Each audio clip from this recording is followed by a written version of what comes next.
नमस्कार साथियों, सभी को वंदे मातरम।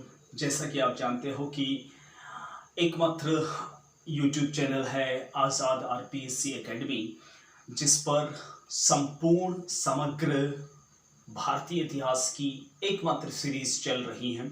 हालांकि मुझे इस वीडियो के स्टार्ट में ये नहीं कहना चाहिए, लेकिन वास्तव में सच्चाई यही है कि जो वास्तव में जो दिखता है वो वैसा होता नहीं है। भले ही इस सीरीज के अंदर आपको पिक्चर क्लियरिटी इतनी अच्छी ना मिले, लेकिन कंटेंट क्लियरिटी के मामले में यहाँ पर कोई समझौता नहीं है। आपको छोटे से छोटे लेवल का एग्ज़ाम हो या बड़े से बड़े लेवल का एग्ज़ाम, भारतीय इतिहास की एक एक बारीकी कंपटीशन के हिसाब से आपको यहाँ मिलेगी और इसमें किसी भी प्रकार का एक भी आपको कंपटीशन एग्ज़ाम में दिक्कत नहीं आएगी, ये गारंटी मेरी है। तो मैं गोविंद मालविया शुरुआत कर रहा हूँ भारतीय इतिहास के कुछ और कंटेंट्स के बारे में। जैसा कि आप जानते हो कि सबसे पहले हमने पाषाण काल से लगाकर सिंधु घाटी सभ्यता और सिंधु घाटी सभ्यता से लगाकर वैदिक सभ्यता की चर्चा की थी। लास्ट वीडियो में हमने महाजनपद काल के एक एक जनपद की बारीकी से वर्णन किया था। आज हम एक सबसे महत्वपूर्ण टॉपिक, मेरी नज़र में very very very very very very important topic, जिसका एग्जाम में आना तय नहीं, छप चुका है, वो टॉपिक मैं आपको अभी आज इस वीडियो में बताने वाला हूं। और वो टॉपिक है बौद्ध संगीतियां। चाहे न चाहे, लेकिन आपको इन्हें फेस करना होगा एग्जामिनेशन हॉल में। बौद्ध संगीतियां अलग अलग समय पर हुई थी। बौद्ध संगीतियां यानी एक तरह से धर्म सम्मेलन, और ये सम्मेलन हुए थे कुल मिलाकर 4। कहाँ कहाँ कैसे कैसे हुए और इस सम्मेलनों के अंदर क्या क्या विशेषताएं हैं, वो सारी आज के इस वीडियो में हम देखने वाले हैं। तो चलिए बिना वक्त गवाए शुरू कर लेते हैं बौद्ध संगीतियों की बात। देखिए, बौद्ध संगीति जिसमें प्रथम संगीति हुई थी, यानी प्रथम सम्मेलन हुआ था,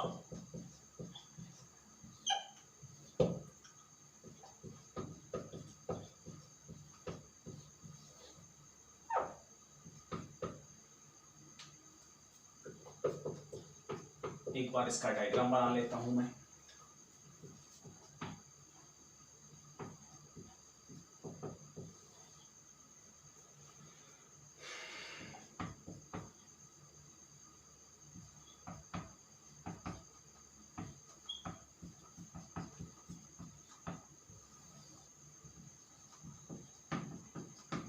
इसी डायग्राम के थ्रू हम इन बौद्ध संगीतियों की चर्चा करेंगे। प्रथम बौद्ध संगीति ये हुई थी 483 ईसा पूर्व में। ये 483 ईसा पूर्व में हुई थी जब गौतम बुद्ध का महापरिनिर्वाण हुआ था।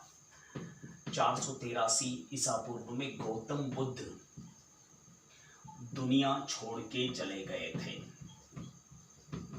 महापरिनिर्वाण का समय है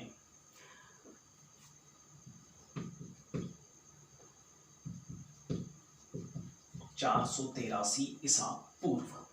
ठीक है, ये बौद्ध संगीति हुई थी सप्तपर्णी गुफा में,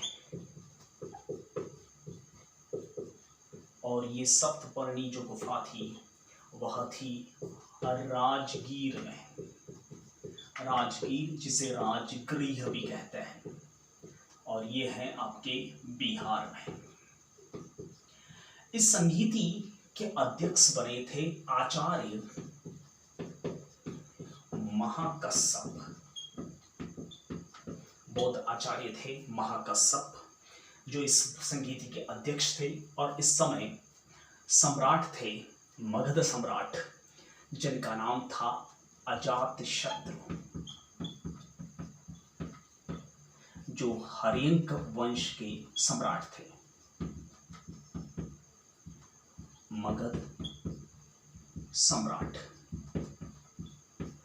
ठीक है, अगर इस संगीति की मैं दूसरी बातें करना चाहूं तो इस संगीति के अंतर्गत करीब 500 बौद्ध भिक्षु थे। बौद्ध भिक्षु सम्मिलित हुए थे 500, इसलिए इसको पंचशतीका कहा जाता है, क्योंकि 500 बौद्ध भिक्षु इस संगीति के अंदर सम्मिलित हुए थे। इसकी महत्वपूर्ण विशेषता यह है कि इसी संगीति के अंदर बौद्ध धर्म का सुत्त पीटक यानी गौतम बुद्ध की शिक्षाएं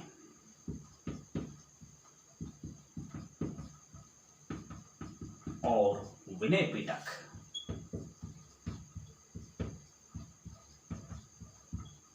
अर्थात बौद्ध धर्म के नियम इसी संगीति के अंदर रचे गए थे। तो ये थी प्रथम बौद्ध संगीति। दोस्तों, सवाल निश्चित है, मान के चलना इस बोर्ड पे पड़ा हुआ मैटर यानी इस वीडियो का मैटर आपको आपके किसी भी कंपटीशन एग्जाम में 1 नंबर की श्योरिटी देगा। ठीक है, तो ये थी पहली बौद्ध संगीति। आप कुछ भी करें, अगर मेरी माने तो इस बौद्ध संगीतियों को अच्छे से याद करके जाएं। पहले ऊपर ऊपर से सवाल आते थे, या तो डेट पूछते थे, मिलान करने से रिलेटेड जनरली आता था। अब अंदर तक जाकर, गहराई में जाकर सवाल पूछे जा रहे हैं। अब ये क्यों पूछे जा रहे हैं, इसका कारण भी मैं आपको समझाऊंगा जब हम इन संगीतियों को सम्राटों के हिसाब से, राजनीतिक इतिहास के हिसाब से पढ़ेंगे, तब सारी चीजें मैं आपको समझाऊंगा। तो या तो पहले पूछते थे ऊपर ऊपर से कि कहाँ हुई थी, तो लोकेशन पूछ लेते थे, राजगीर या अध्यक्ष पूछ लेते थे। अब अंदर तक, सप्तपर्णी गुफा तक सवाल जाता है। गौतम बुद्ध का महापरिनिर्वाण कब हुआ, इसमें पंचशती का, सुत्त पीटक, विनय पीटक, कई बार आ चुके हैं सवाल। दूसरी संगीति, दूसरी बौद्ध संगीति हुई थी जस्ट 100 साल बाद, यानी 383 ईसा पूर्व को, और यह हुई थी चुल्लबग्ग में। ये चुल्लबग्ग जो है वह वैशाली में है।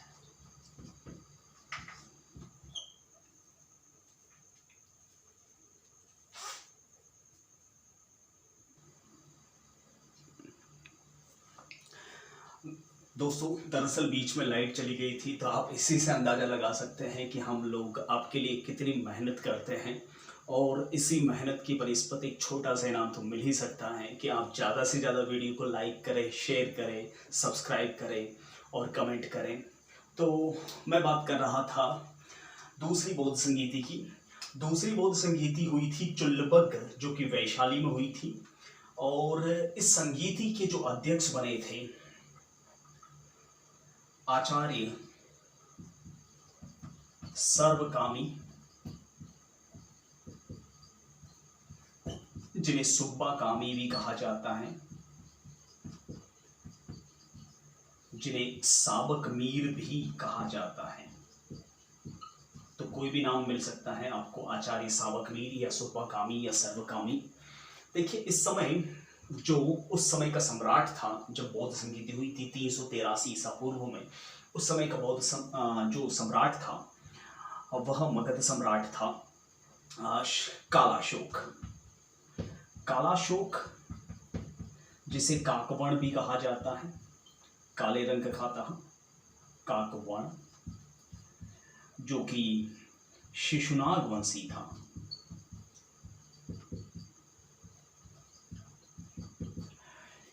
देखिए, इस बौद्ध संगीति के अंदर 700 बौद्ध भिक्षु थे।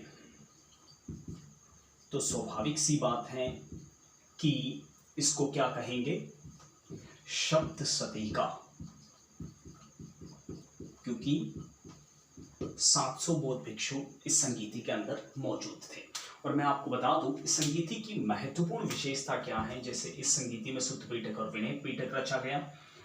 इस संगीति में महत्वपूर्ण ये है कि यहाँ पर स्थविरवादी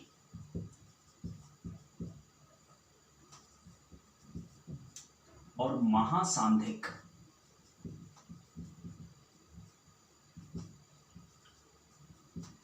के बीच विवाद हो गया था,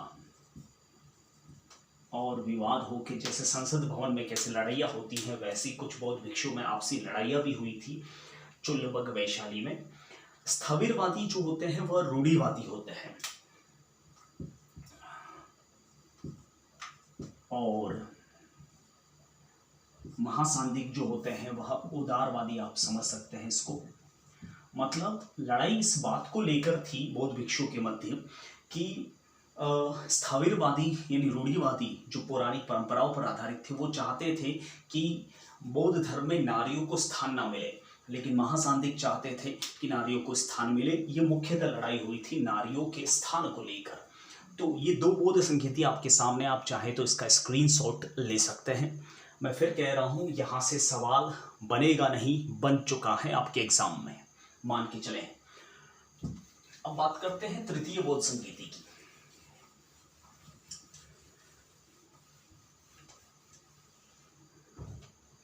थर्ड बौद्ध कॉन्फ्रेंस, और तृतीय बौद्ध संगीति हुई थी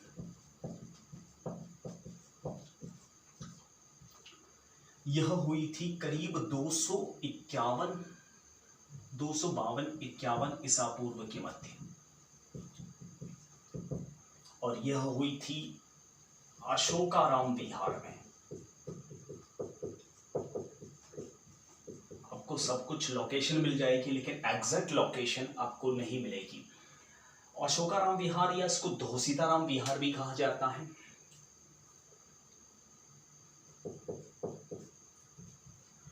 धोसीताराम विहार जो पाटलिपुत्र, वर्तमान पटना, बिहार में ही है, वहां हुई थी। और इस संगीति के अध्यक्ष थे आचार्य मोगलीपुत्र तिस, और इस समय सम्राट थे खुद सम्राट अशोक वर्धन। इन्होंने करवाई थी, जो कि मौर्य सम्राट थे। इनको तो आप भली भाली भांति जानते हैं। अन्य विवरण की बात करूं तो इसमें भिक्षुओं का कोई उल्लेख नहीं है कि कितने बौद्ध भिक्षु थे, मिला नहीं हमें प्रमाण। लेकिन इसके लिए महत्वपूर्ण जो बात है वो ये है कि इसी संगीति में तीसरा पीटक यानी अभिदम्ब पीटक की रचना हुई थी। और अभिदम्ब पीटक बौद्ध धर्म में आए बदलाव हैं।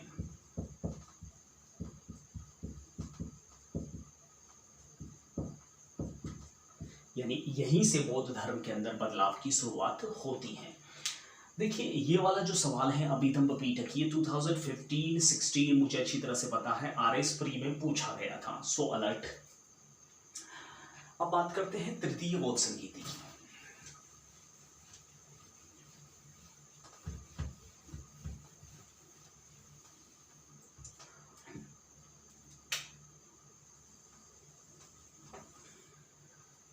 चौथी बौद्ध संगीति, चतुर्थ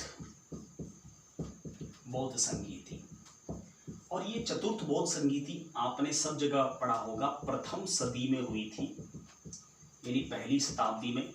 सब पुस्तकों वाले लिखते हैं, लेकिन मैंने अपने पर्सनल बिहाफ में रिसर्च किया है। यह लगभग 72 से 78 AD यानी ईस्वी में हुई थी, और यह हुई थी कुंडलवन में। और कुंडलवन जो है वह कश्मीर में था। और इस संगीति के जो अध्यक्ष बने थे वह थे वसुमित्र, आचार्य वसुमित्र, और उपाध्यक्ष का नाम भी मिलता है इस समय, और उनका नाम था अश्वघोष। इस समय जो सम्राट थे वह थे कनिष्क, जो कि कुषाण साम्राज्य के सम्राट थे, भारत के पहले इंटरनेशनल सम्राट, कुषाण सम्राट। देखिए, अन्य विवरण यहाँ पर भी कोई भिक्षुओं की संख्या का वर्णन हमारे पास में मौजूद नहीं है, लेकिन इतना बता दूं, इस संगीति की महत्वपूर्ण विशेषता ये है कि इसी संगीति के अंदर बौद्ध धर्म 2 शाखाओं में बट गया था और पहली शाखा थी हीनयान और दूसरी शाखा थी महायान। हीनयान शब्द का अर्थ होता है छोटी गाड़ी और महायान का अर्थ होता है बड़ी गाड़ी। ठीक है, हीनयान रूढ़िवादी थे, स्थविरवाद का ही एक रूप है, और महायान जो महासांधिक का एक रूप है जो उदारवादी थे। हीनयान छोटी गाड़ी और महायान यानी बड़ी गाड़ी। वर्ल्ड का मैप अपनी आंखों के सामने बिठाइए। हीनयान छोटी गाड़ी और महायान बड़ी गाड़ी। समझ लो यहाँ वर्ल्ड का मैप है। जितने भी उत्तर में बड़े बड़े कंट्री हैं वो सारे महायानी हैं, जैसे चाइना, कोरिया, जापान, ठीक है, दक्षिणी रूस, मंगोलिया, ये महायानी हैं यानी उदारवादी हैं। और हीनयानी यानी छोटी गाड़ी जो दक्षिण में जितने भी कंट्री हैं लाइक श्रीलंका, म्यांमार, इसके अलावा मॉरिशस, ये सारे हैं हीनयानी। ठीक है, तो ये 4 बौद्ध संगीतियाँ हुई थी बौद्ध धर्म में, जो अति महत्वपूर्ण टॉपिक है। मैं फिर से कह रहा हूँ मेरे प्यारे दोस्तों, यहाँ से सवाल बनेगा नहीं, बन चुका है। ठीक है, आप चाहे तो इसका एक बार स्क्रीनशॉट ले लीजिए। वैसे मैं मौका बार बार साइड में हट के आपको स्क्रीनशॉट लेने का देता रहता हूँ, फिर भी ले लीजिए एक बार स्क्रीनशॉट, बहुत ही इम्पोर्टेंट है। वीडियो एंड करने से पहले एक छोटी सी रिक्वेस्ट फिर कर रहा हूँ। हम आपके लिए कड़ी मेहनत कर रहे हैं, बस थोड़ा सा हमें आपका सपोर्ट चाहिए। और सपोर्ट लाइक से बनेगा या सब्सक्राइब से बनेगा या शेयर से बनेगा या कमेंट करके भी हमारा हौसला बढ़ा सकते हैं आप। कोई कन्फ्यूज़न हो तो कमेंट ज़रूर कीजिए। पहली बार चैनल पे हो तो सब्सक्राइब कीजिए, और अगर पहले से चैनल पर मौजूद हो तो शेयर ज़रूर कीजिए अगर आपको ये सीरीज पसंद आ रही है तो। देखिए, फीडबैक देना ज़रूरी है, लाइक करें या अनलाइक करें, लेकिन करे बिना आप नहीं जाएंगे किसी भी यूट्यूब चैनल पर। ये मेरी पर्सनल आपसे रिक्वेस्ट है। फिलहाल के लिए मैं आपसे विदा लेता हूँ। जय हिंद, वंदे मातरम।